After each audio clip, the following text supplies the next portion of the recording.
In this video, I'm going to show you how to install and set up Remote Access VPN on Windows Server. Let's get started. First, open Server Manager, click Manage, then Add Roles and Features. Choose Role-Based Installation.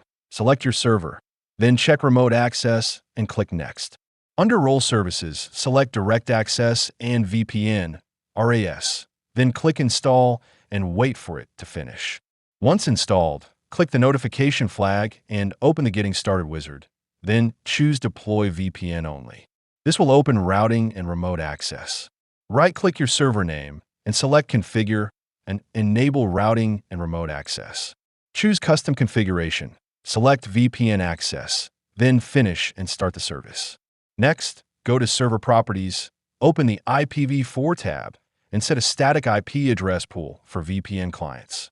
After that, allow user access by enabling dial-in permission in user account settings.